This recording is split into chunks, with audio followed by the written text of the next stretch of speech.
I do it right? Let's see.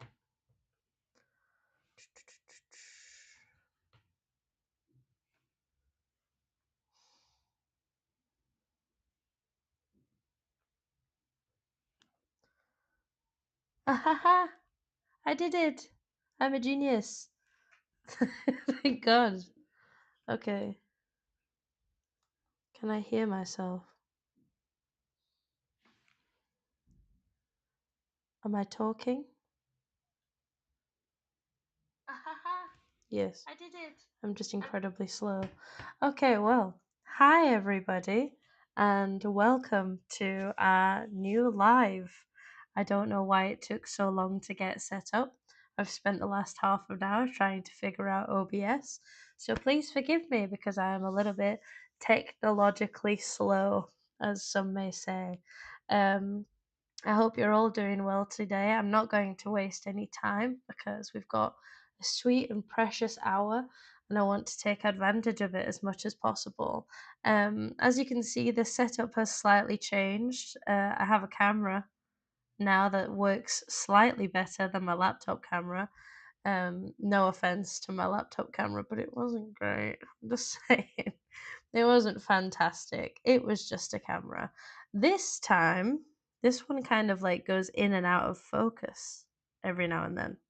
So if I get a little bit blurry, um, it might just be because you're crying at how beautiful the grammar topic is, but it might also just be because my camera is trying to get used to the situation. So yeah, that's great.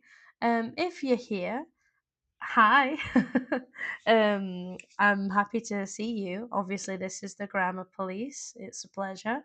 Today we're going to talk about the passive voice, which is less of a pleasure, but I think that we're going to have an easy ride of it today because we're going to talk about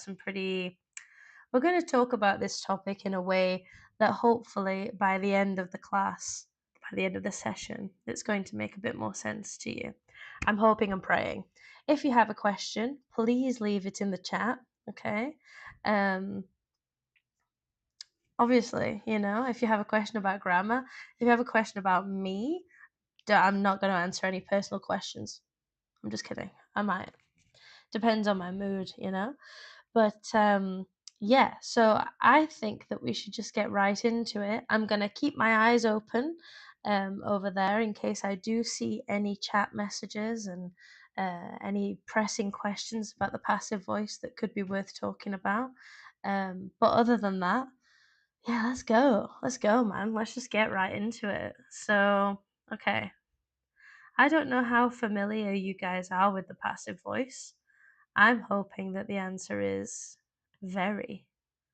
But if the answer is not very, then it's not a problem because, um, it's one of those topics that you have to keep coming back to, I think, because the passive voice is just one of those like things that you learn at the beginning almost, and you think, oh, that's a little bit difficult, but the rules make sense. But I need to know how to use it. So that's what we're going to try and focus on as much as possible today. First of all, though, let's talk about why we use the passive voice. Okay, why does the passive voice exist? Um, some of you may know, some of you may not know. Some of you may have a language where the passive voice is actually the most common use of a voice. There are two active voices in language. There's two types of voices in language. There's the active voice, and there's also the passive voice, right? Um, so, for example, for the average English speaker, the majority of English sentences follow the active voice, which is subject, then verb, then object. Maria eats bananas. I love uh, giving dogs to other people. I'm never good at thinking of examples on the spot. I take my horse for a walk. And that's the active voice, right? But the passive voice takes that typical structure and kind of turns it the opposite way around. So instead of having subject, verb, object, we have object, verb, subject, right? And as you can see here, we are going to talk about the possibility of having a passive voice with two objects too, and what that might look like as well. But yeah, the subject, verb, object structure becomes object, verb, subject. And some people like to think about it like this, that instead of saying subject, verbs, object, that you say object, sorry, is verbed by subject, which is a funny way of thinking about it. Now, if you're getting to this point and you're thinking, Emily, what on earth are subjects, verbs, and objects? Let's do a quick refresh as to what these words mean. Okay, very, very quickly. Okay, the subject is the person or the thing who carries out, or we'll say which because it could be both, which carries out the action.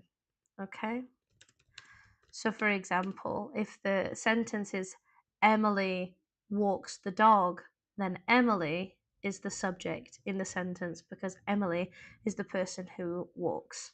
Okay, a verb is an action word, so any word that you can think of that can be conjugated by tense is probably a verb. So, for example, working, worked, talk, dance.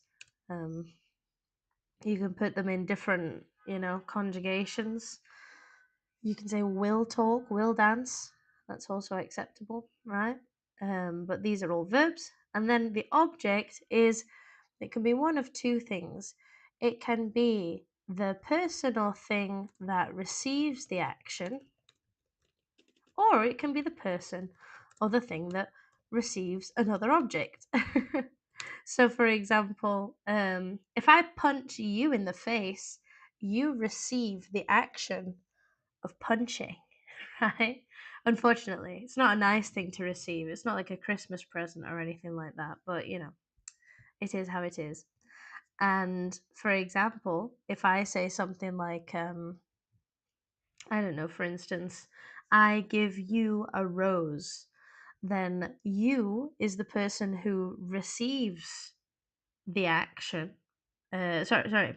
A rose is what receives the action of giving, and you receive the rose. So you receive an object, right? So, for that reason, subject, verbs, and objects are actually very important when we're talking about the passive voice. Okay? The next question, of course, is you've told me all of this grammar stuff, and Emily, that's fantastic, but why? Why does any of that happen, right? And now, anybody who's brave enough might be able to tell us why in the chat, but I don't think we have a lot of people today. So don't be stressed. I will take the responsibility to tell you guys why that is. Um, the first reason is because it might sound more formal. Okay, it's pretty typical to use the passive voice in this particular way to express formality. For example, if I'm at work and there are multiple people that are doing bad things and I have to explain that to my boss, instead of telling my boss, "Oh yeah, James broke the window," I would say the window has been broken, right? So this is a good way to kind of, instead of blaming somebody else, you're pushing the blame into nothing. You're kind of making sure that nobody gets blamed for anything. That's why we use the passive voice. Sometimes as well, we use the passive voice when we don't know the subject. Okay, the subject, when it comes to the passive voice, is actually an optional part of the language. Because, for example, if you're in the city and someone steals your phone, how or what are the chances that you know who it is that stole your phone? So in English, we could say, "Oh, somebody stole my phone." But I could also say, "My phone was stolen." And I don't need to say the subject there. I just can say, "My phone was stolen," because I don't know who it was. Okay? So the passive voice is interesting because normally the subject is the most important part of the sentence. It's at the top of the sentence, it's the first thing that is said. But in this particular case, we can actually make the subject optional, which is pretty cool, I think, at least. Okay, so let's continue and talk about another reason why the passive voice might be used when. Okay, so we've talked about when we don't know the subject. We've talked about when the situation is formal. Um, Another thing is that when you're reading the news, so for example, you might be reading an article on the BBC, you might be watching a TV show, you might see things like, I don't know, people in some country attacked by by person, right? And this attacked is kind of like the passive voice. The only thing that it's missing is the conjugation of to be. But it's very typical to see articles on the BBC or other news outlets being written in this kind of passive way. And it's written in a passive way because they can't directly say who did something, right? Because, for example, imagine that you're watching the BBC and it's like, oh, Donald Trump did this and it's bad. And it's something about how people maybe are spending more money on eggs. Donald Trump made it so people spend more money on eggs. Well, that's quite accusatory for a news outlet to do. And for legal reasons, they can't really go around accusing random people of different things. So that's why they use the passive voice. Because sometimes you can make an accusation and be 100% correct, but sometimes you can make an accusation and it has no evidence, no legal basis, and you can get your company into some serious trouble. So the passive voice saves our lives in these kinds of situations. Okay? So let's talk about the form then. Okay? We said we were going to make a cheat sheet, and that is definitely what we're going to do here today. Well, even if it is just with a few tenses, but we're going to talk about the basic form of the passive. Okay? So before I said something that was like, the object is verbed by subject, right? Um, so this object is verbed by subject system can be quite helpful for us. So we're going to have an object that comes first. Then we're going to have a conjugation of to be. Okay? Then we're going to have a past participle. Now, if you know what a past participle is, maybe you remember in the perfect tenses, you need to have a past participle form of a verb in order to use the passive voice. So, for example, to go, the past participle would be gone. To see, the past participle would be seen. Okay? And then finally, we have the optional part, which is the by subject part. Okay? So, with all of that in mind, object is verbed by subject. Object and then the conjugation of to be, the past participle, all of that stuff. Let's see if we can look at a basic example now.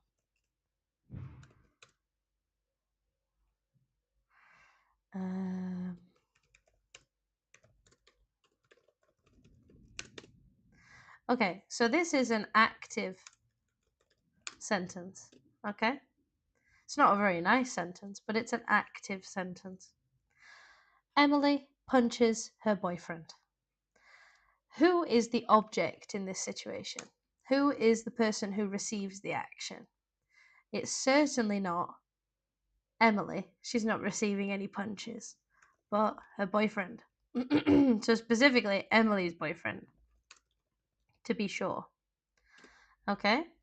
So, step one there is to identify the object, which we did. So, that's the first part of the sentence. What's step two? It's to identify what conjugation of to be that we're going to need, right? So, we need to identify the tense. What is the tense here? In this case, it's the present simple. Okay? So that means that we're going to conjugate to be to the present simple. So we're going to have Emily's boyfriend is. Okay. Now what we're going to do is identify the verb. What is the verb? It's punches, right? And we're going to turn it into the past participle form. So what's the past participle form of punch? It is punched, right?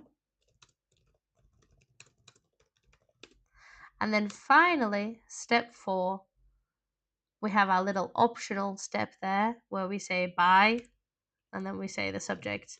So in this case, it's a little bit redundant, no, to say Emily's boyfriend is punched by Emily, but we might say Emily's boyfriend is punched by her. It's a very formal and professional way to say that somebody got punched, right? So very, very good. Well done, everybody. I think to make it clear, we should definitely clarify what each of the steps are. So, for example, we're going to identify the object and put it at the beginning. We identify the tense and then we conjugate to be into that tense.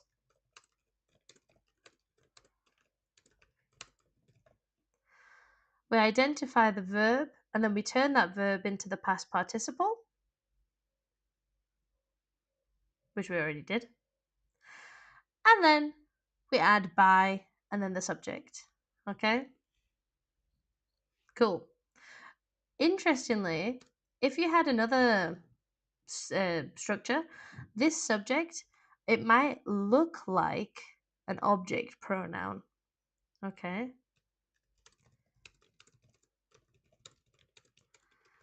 So if I give you another example, in fact, a really good example could be I ate the pie. Now, we go through each of the steps again together. Step 1, identify the object. The object is the pie. The pie. Okay. Step 2, identify the tense. I ate the pie. So it has to be the past simple. So now we need to conjugate to be into the past simple. So to conjugate to be into the past simple should be was. Okay? The pie was. Now we need to take the verb, which is to eat, and then turn it into the past participle. Eaten. And then if I decide to say by who, I say by. And then instead of saying by I would say by me. Because we can't put a preposition and then put a subject pronoun like that. That would be really weird. So we say by me. Okay? Excellent. So now let's do a little bit of a cheat sheet, shall we? I'm going to go down a little bit just so that we can all see that. All right, so here's what we're going to do.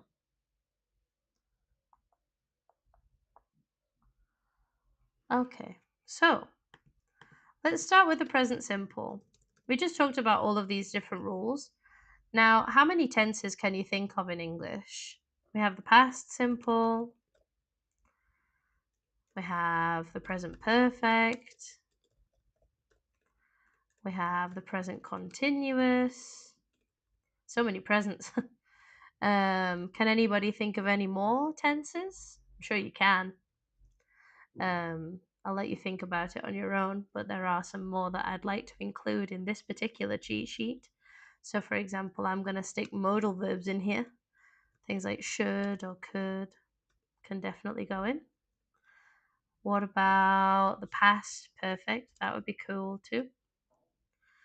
Now, you might be thinking, but Emily, you've only focused on the present and the past. What about the future? I would totally agree with that. So we'll talk about the future with will, and we'll also talk about the future with going to. Okay? So now, here's what I'm going to do. I'm going to give you one example sentence that is going to be the basis for this entire operation.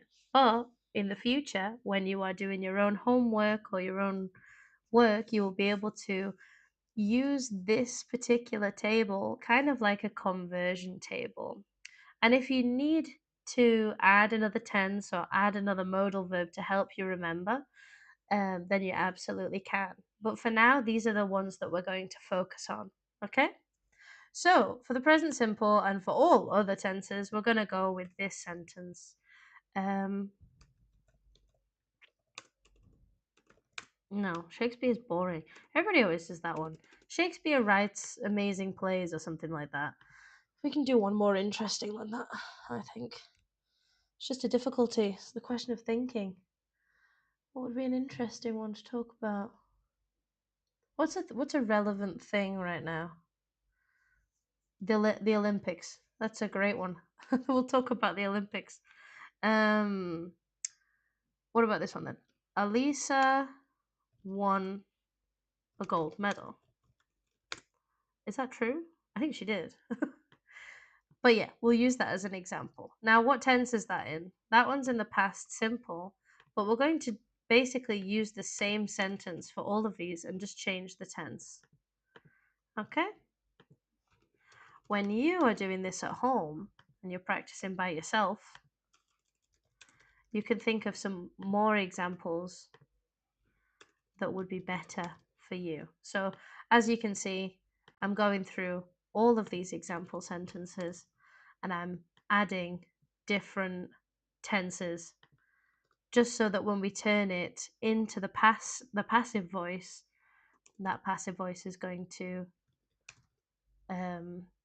make a lot of sense for us because we have seen this sentence now plenty of times. Okay, so I don't want you to be intimidated by this by this table, but I want you to be able to use this one on your own. Okay, that's the objective here, that you can use this table by yourself. Again, all materials I will put in the description of the video after the recording. This recording will go up and you'll be able to watch this whenever you want, which is great because, you know, if there's one thing that we always need to do is that we need to return to the passive voice. Okay, so oh, we got a message in the chat. Hi, present perfect is difficult, huh? Don't worry, we've got it. All right, we'll get there.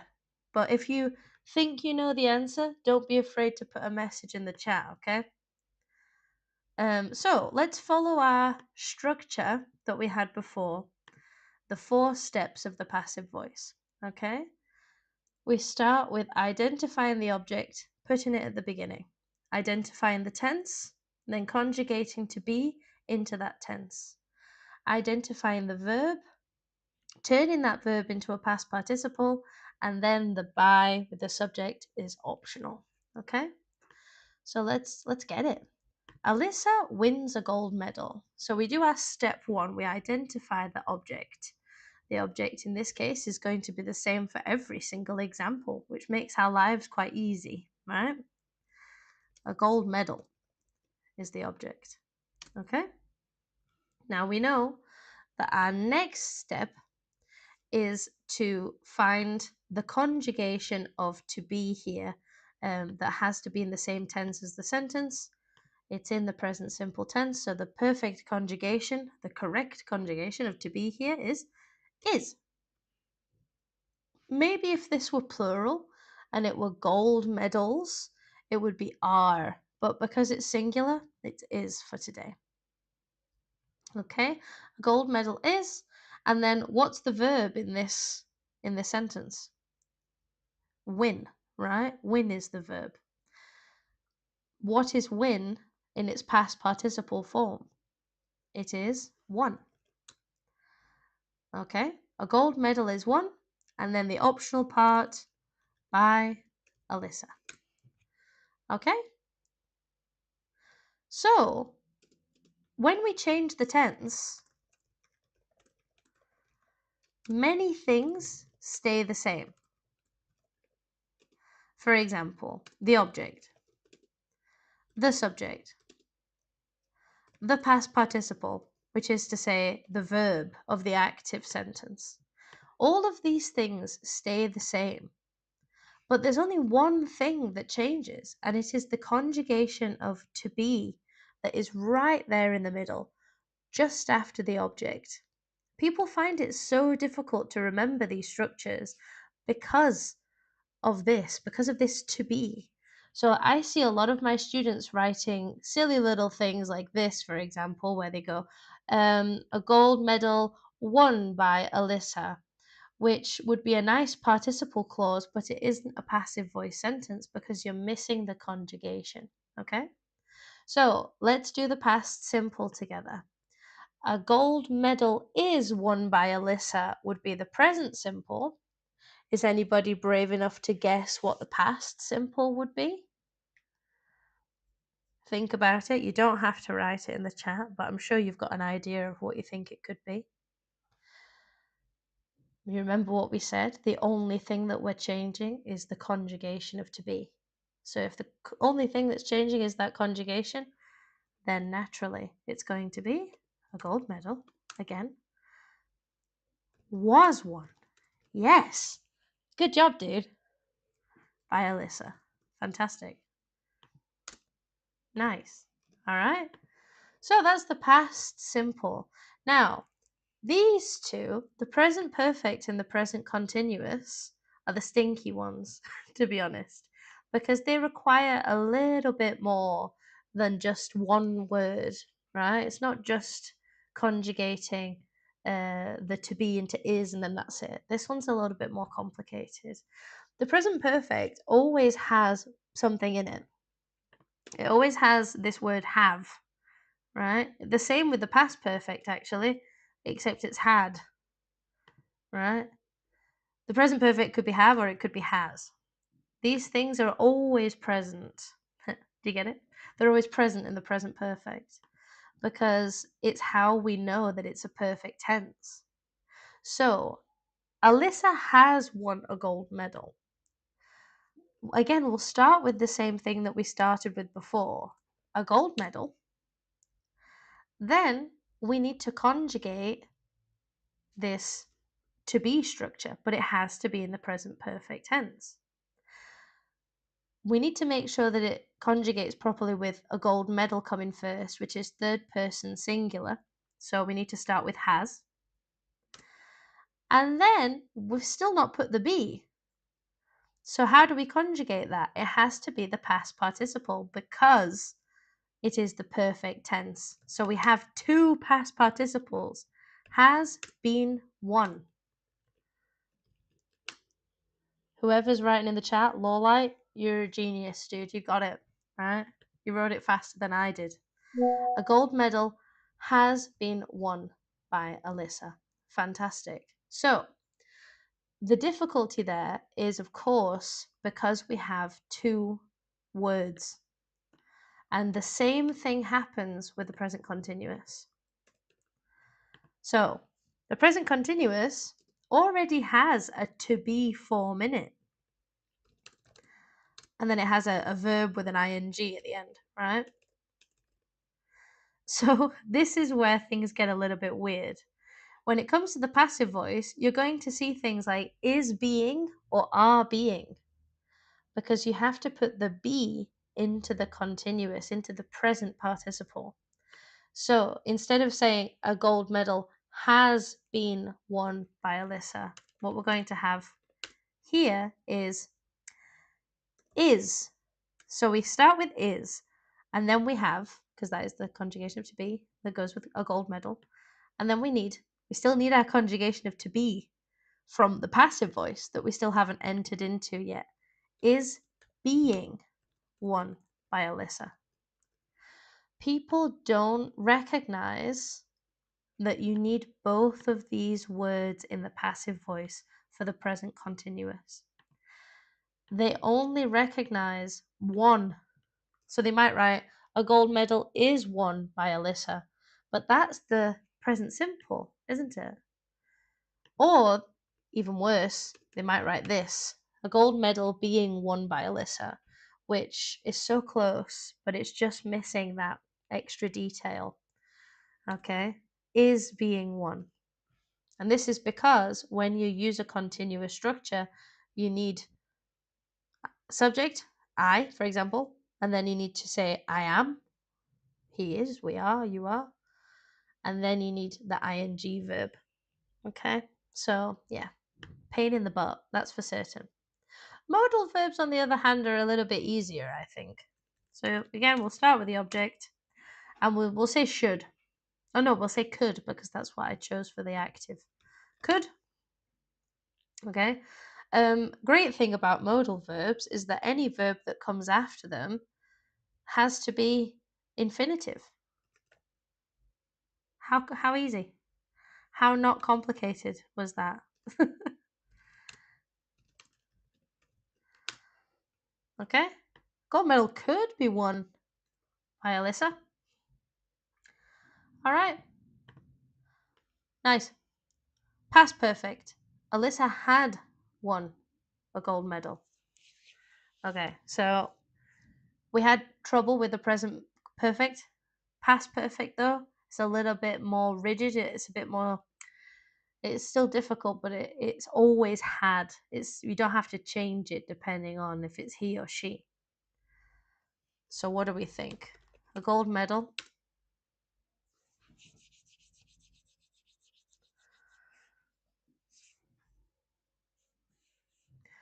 We can kind of steal the structure from the present perfect to get that answer right too.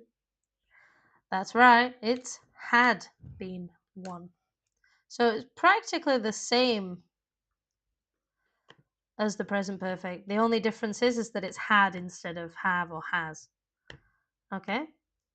Oh my gosh, I almost forgot the subject there. And then we'll say, yeah, we'll do will for now, but then we'll say the going to one because that one's also very useful. As always, we're starting with a gold medal, starting with the object. And then, again, this is another thing where the word will kind of functions a little bit like a modal verb because we take the will and then we just add the infinitive on the end.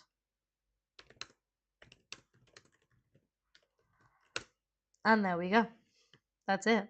Okay? The gold medal will be won by Alyssa. Sorted. Job's a good one. All right? That's it. Those are all of the main tenses that I wanted to go through with today. But let's see if we can do a little bit of practice of the ones that are the most yucky. Okay? So I'm going to give you an active sentence, and I'd like you to put it into a passive voice, please. And then you can check your answers with me after about 30 seconds or so. Okay? So let's start. I'm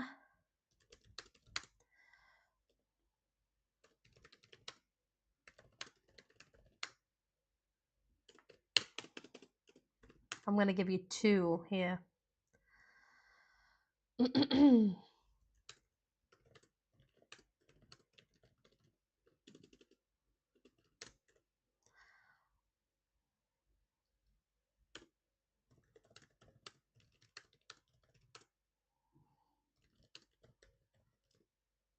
Okay, so we have three different tenses. We have different subjects, different objects. Okay, I'd like to remind you all that we do have a structure. We have some steps. We have to identify different parts of the sentence.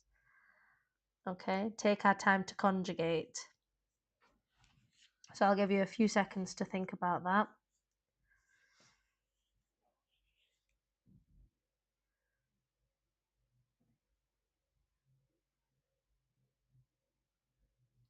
It's all very exciting.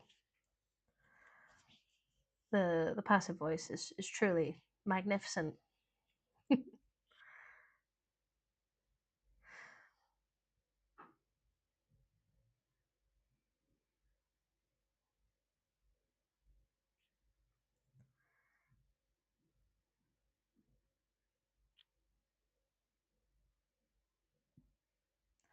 Okay, that's enough time. You know, I get bored. If I just sit here and chill out, then I get bored. So let's consult the chat to see what answers we've got so far. Okay. Okay, wow. Fast work from Lawlight. Okay, so Lawlight has said this structure here. That's an interesting one. I think we've almost got it. The only thing is that we've slightly skipped step 3, where we have to identify the verb but then turn it into the past participle. This happens a lot with the present continuous because people think that it has to still be punching, but actually it should be punched because it has to be the past participle here. So we have a present participle with being, but then we need the ed. Okay? Another thing is that this Mia is established at the beginning of the sentence, right?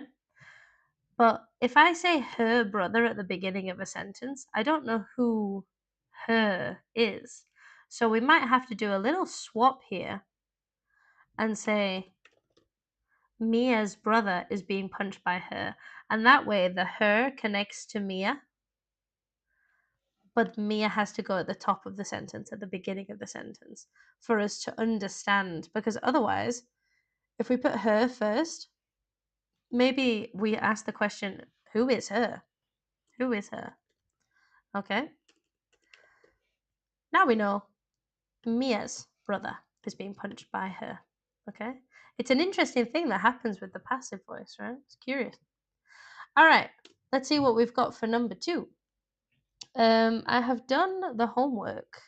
Oh, see, I thought you said that you found the present perfect difficult, my dude. I don't think so.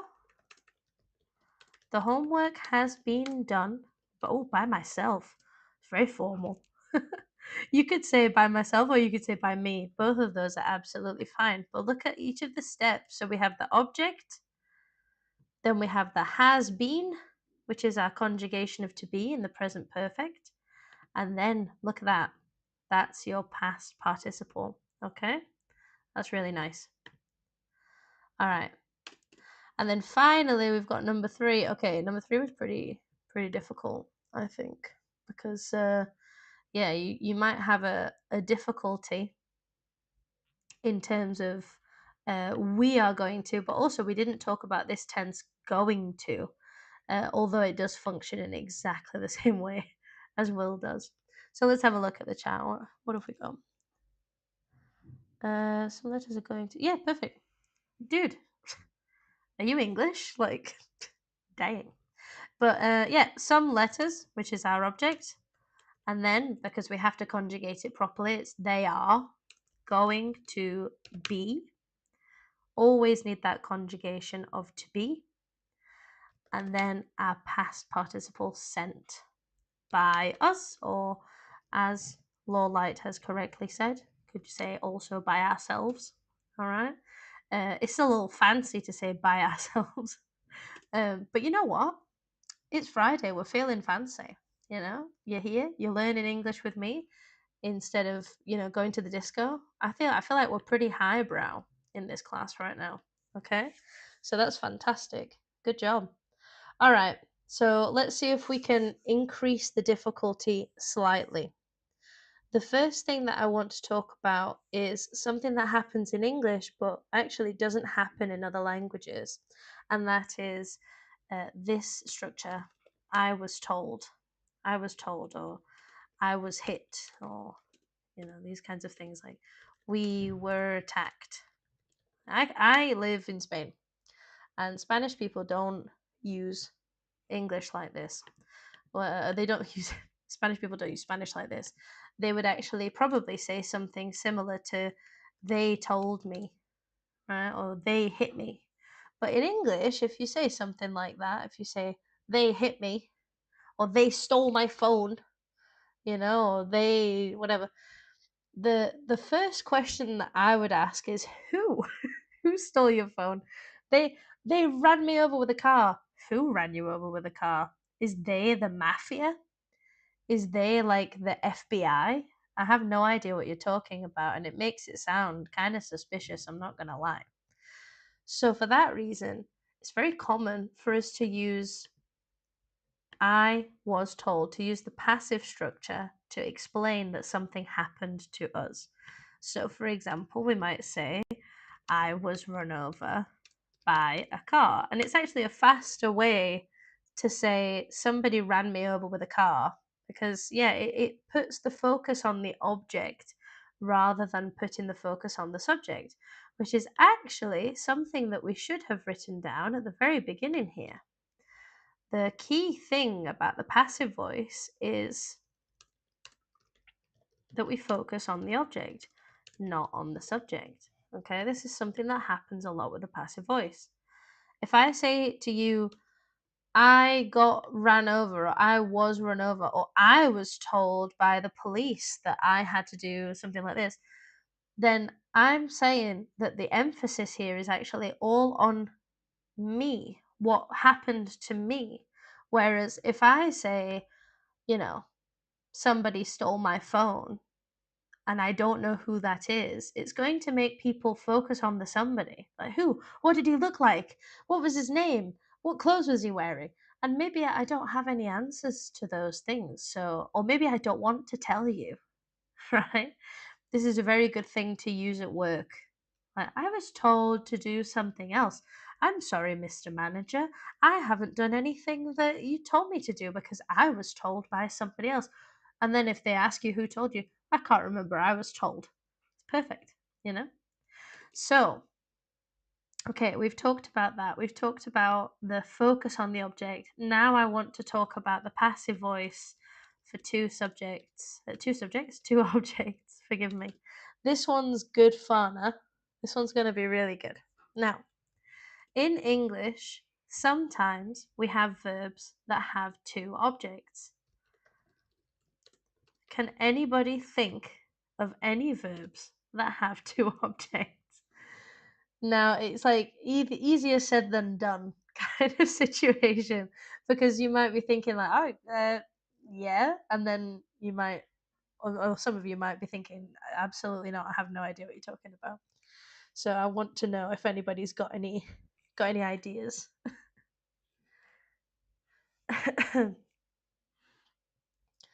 Verbs with two objects. I'll give you one. I'll give you a hint. Can't be so cruel. Give. To give. Giving is a verb with two objects. That's a good one.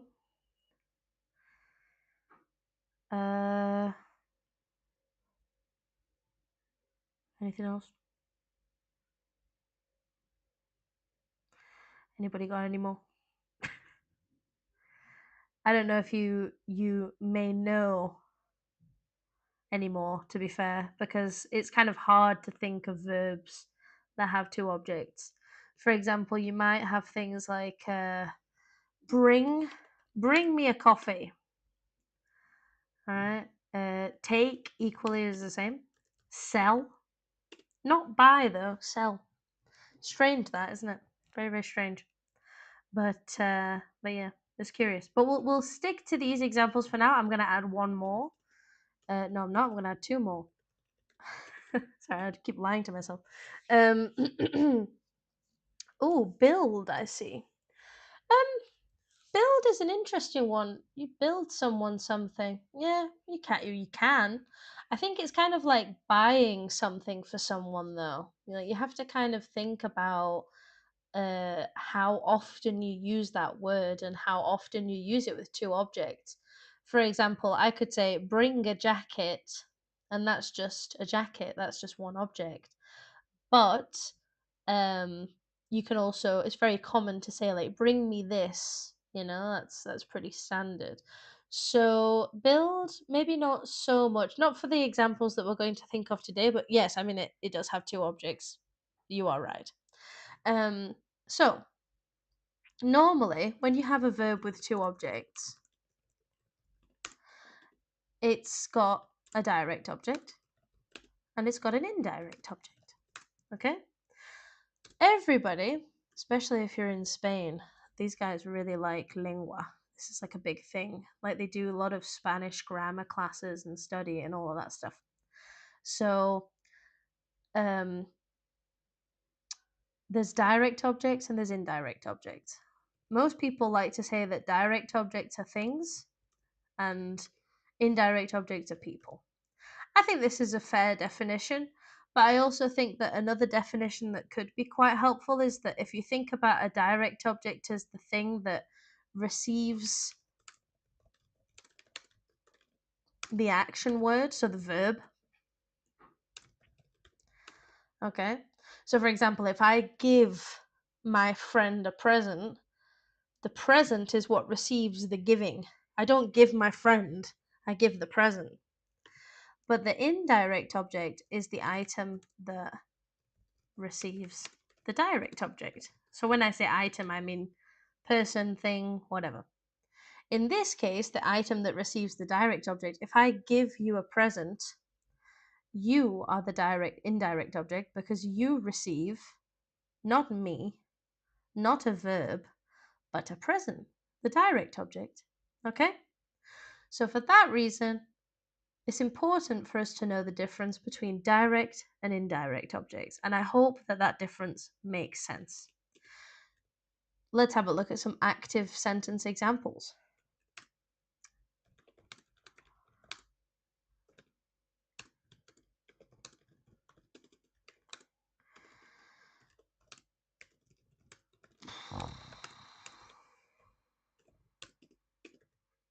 Sorry, that's the sigh that I do when I have to think of examples in English.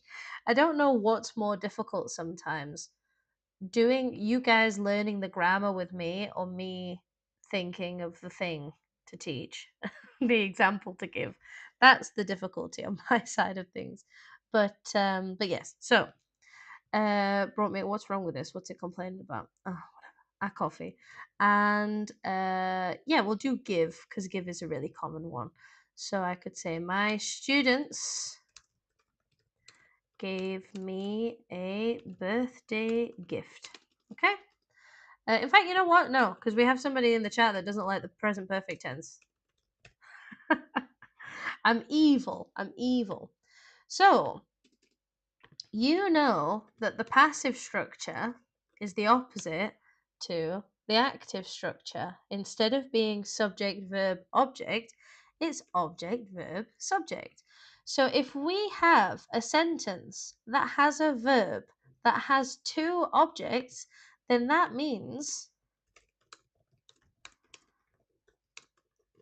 that we have two possible ways to write the sentence, because that means that we could start with the direct object or we could start with the indirect object. You can start with whichever the one you care about the most, the one that you want to do. However, personally, I think after this class, a lot of you probably have a preference, and I think in my experience, it's normally 50-50. So just choose the one that you enjoy to use the most, and then we'll be done with it. Okay? So I sold my house to an old lady. What's the indirect object? We have to identify what the different objects are, right? Sorry, I don't know if my microphone is catching my wires. The indirect object is the person, right? It's the item that receives the direct object. It is the old lady, right? The direct object here is my house. Okay? So, I could start, if I start with the indirect object, I would say an old lady, excuse me, an old lady was sold my house. But if I start with the direct object, which I believe somebody in the chat has just done, oh, it's Lawlight again, fabulous. My house was sold to an old lady. Now, that's interesting, isn't it? Because we have an old lady was sold my house, which, to be honest, when we start with the indirect object, sometimes it can feel a little bit unnatural. But also, we have another consideration. If we start with the direct object, we need to say to and then the indirect object. Okay? This is something that is useful to know for the passive voice and for the active voice. if you have the direct object and then the indirect object, it's not just as simple as to go from one to the other. If you start with the direct object, you always need the word to. If you start with the indirect object, then you don't need any preposition. So you have to decide which structure sounds better for you. But both sentences are possible. Okay? So shall we have a look at the next example? My husband brought me a coffee. Now let's go through each of the objects again.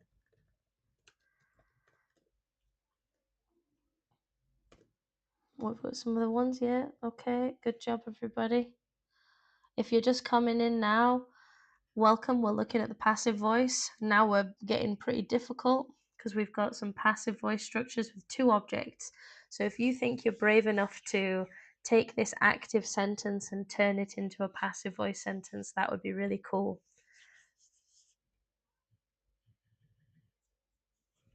What do we think? What's the indirect object here? What's the subject?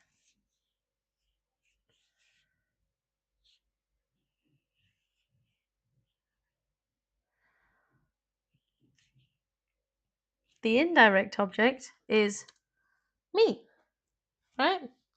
I receive the coffee. And in fact, the coffee is the thing that receives the action, the bringing. Okay? So now that means that we can start with the direct object or we can start with the indirect object. If we start with the direct object, though, we have to be careful because we do need the preposition to. Okay? Let's have a look at our chat. Ooh, somebody here starting with the direct object. It's Lawlight again. A coffee was brought to me by my husband. Beautiful. That's a great one. Okay? So that's our first option, which is not a website, by the way. Do not click on that if you download this document. Okay? And then what about if we were to take the same structure but remove the to and just start with the indirect object? Lots of people don't like to do this because they like to start with third person singular structures. They don't like to start with I. That was a pretty big hint as to what the right answer should be. But you'll find that without the to, it is a little bit faster. If you're all too scared to write it down, don't fear, because I've got you. All right. I was brought a coffee by my husband. I was brought a coffee by my husband. Which one do we prefer, guys? Just out of curiosity, people in the chat.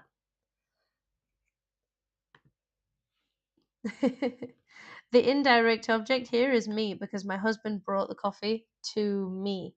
So it's okay for me to say I was brought a coffee because we take the object, we turn it into the subject. So instead of saying me was brought a coffee, we say I was brought a coffee. Okay. But you have to decide which one I think you prefer. And I think a lot of you prefer to use the direct to indirect structure. You know, I don't really blame you for that because this indirect to direct one can sometimes sound a bit like, I don't know, almost like colloquial. It's a bit strange.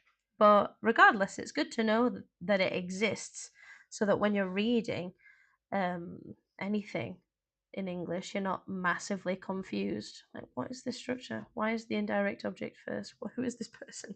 So, shall we have a look at the last one then, guys? What do we think? My students have given me a birthday gift. How kind. Again, we're going to try and identify our direct and indirect objects. And remember that if we start with a direct object, we're going to go with to, direct object to indirect object. Or if we start with the indirect object, then we're going to have just the indirect object, and the direct object. So I think I've said the word object perhaps a billion times in this short amount of time that we've been here today. So what is the indirect object here in this sentence? My students have given me a birthday gift.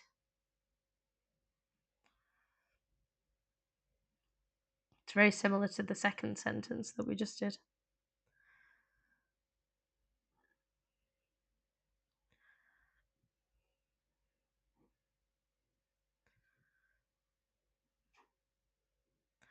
The indirect object is me, right? Once again, people are giving me stuff. And the direct object is a gift, a birthday gift to be specific. Okay, so we have two different ways of saying it. We've got our direct object to indirect object structure, which Lawlight, the absolute speed wizard that he is, has already written the answer. A birthday gift. So we start with our direct object, has been given, and then we have our to, me, the indirect object, by my students. So now I'm gonna make it difficult, and I'm gonna gonna put the stress on you guys to try and make this this next one work. Okay, Lawlight, thanks for making the effort. It's a great effort indeed. Okay.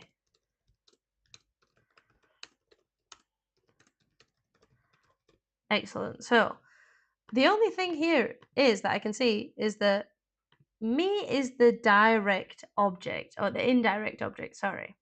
Me is the indirect object. But when we start a sentence, we can't possibly start a sentence by saying the object pronoun first. We have to turn that object pronoun into a subject, right?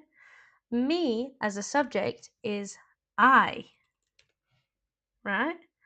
And you know that I and has don't go together, right? When you conjugate the present perfect tense, you have I have been given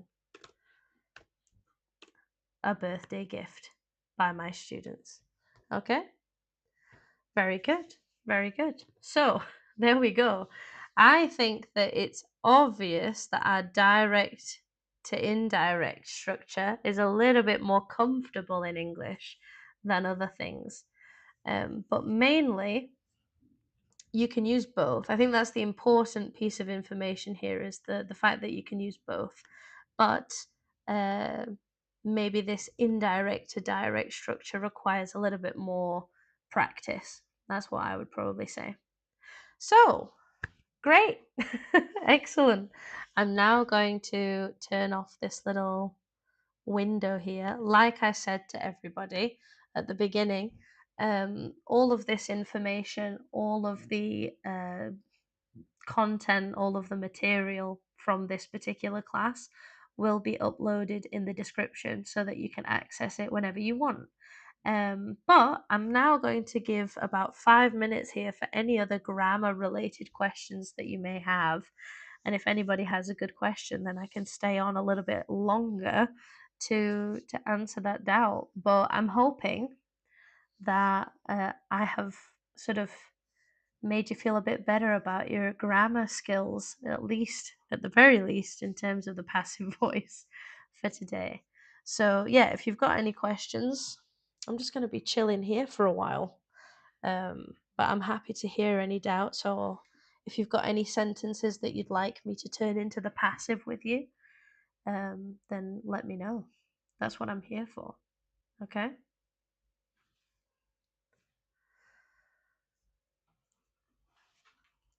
It's fun. It's fun to do grammar. Has anybody got any exams coming up? Any homework? Schoolwork?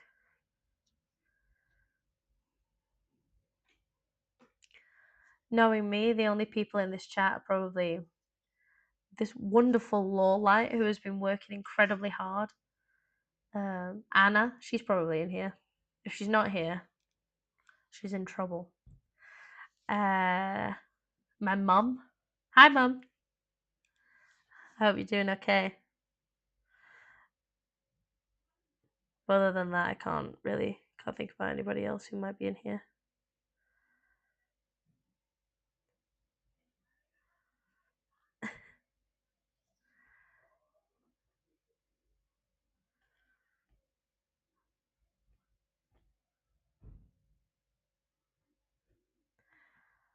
Well, if you can't think of anything that you'd like to ask me, or any doubts that you might have, or anything like that, that's absolutely no problem at all. It's been an absolute pleasure to. Oh, sorry, I spoke too soon. Looks like we've got a question in the chat from Lowlight. When is the present perfect used to express experience, and when is it used to show a connection to the present situation? Ooh, fascinating question, Lowlight. Shall we talk about it? I mean, I don't know if I've got like loads and loads of time, but I'm sure that we can talk about this in the time that we've got. So let me get my window back open. Let's make a little bit of space. We're gonna call it the present perfect space. When is the present perfect used to express experience? And then present perfect for present. What a fantastic question, Lola, because a lot of people get these two concepts confused, right? Because when you're studying the difference between the present perfect and the past simple, a lot of people tell you that, oh, if you use the present perfect, it's connected to the present. But if you use the past simple, it's stuck in the past. But then you also discover that when you use present perfect for experience, you can also say that it's in the past. You can also use the present perfect to say something that hasn't happened for a long time. So, for example, in my case, think about this question. Have you ever done something? Has anybody ever asked you a question like that? Have you ever been to Italy? Right? Have you ever watched Eurovision? Sorry, it's almost March. So you know, it's getting close to May and Eurovision is on my mind. People ask these kinds of questions, have you ever, because they're asking you about this concept of ever. It means like in your life. So imagine this situation where we're talking about Harry Potter, and I'm like, oh, I love Ron. I think he's an absolute smoke show. He's so hot. Have you ever read Harry Potter? You might say, I have read Harry Potter. Right? And the term, I have read Harry Potter, are you currently connecting that to the present? Is that something that you're reading right now?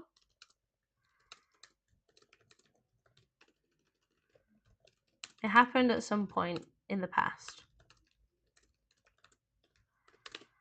For example, it's kind of like what you said. It is according to context, Lowlight, because, for example, I might say something like this. I have lived in England for many years. Do I live in England now? No. But I have lived there. It's something that's happened. Some people associate it to specific time periods. So, for example, if I say to you that I have read Harry Potter, then that means that at some point in the past, the action of reading Harry Potter happened. But I might use the past simple when I'm being really, really specific. Okay? So the past simple comes in when I'm being very, very specific about when. So I might say something like, oh, I read it yesterday. I would never say, I have read it yesterday. Okay?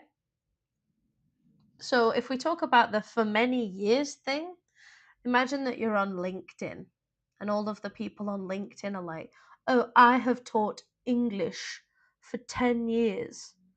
I have taught English for 10 years. I'm assuming that you're still teaching English. If I wanted to make that 100% clear, then I would use the present perfect continuous and say, I have been teaching English for 10 years. Sometimes I think that sounds a little bit better, especially if you're trying to show that it's a super continuous, maybe a little bit difficult action, something that has been going on forever. The present perfect continuous sounds better there. But yeah, when we're talking about the present perfect for experience, it is pretty heavily context based. And a lot of times, English people will ask each other, like, if I say, oh, yeah, I have lived there, they will say, like, "Well, do you have a house there? Or, like, do you live there still? Like, what's the situation?" Some people may understand from the context that, like, so if somebody says, like, oh, I have lived in Japan, if we're in Spain and you're telling me that you have lived in Japan, then I understand that you don't live in Japan anymore, right? But there are some situations where that isn't so clear. Have you ever watched a TV show? I have watched that. It doesn't mean that I'm still watching it today. It just means that at some point in the past I watched it. The present perfect in general is it's very useful to talk about things in the past. Um with no specificity. So with no specific time. Okay? So we have someone told me I have talked about that word. Yeah, at some point in the past, right? So in their experience, I have talked about that word, right? So for example, when I was at university, my teachers might say something like, "I have taught that subject, but now I don't." So it's like maybe on a few occasions in the past they did, but they're not being very specific about when, right? Okay? It's a bit weird, but that's just how it is.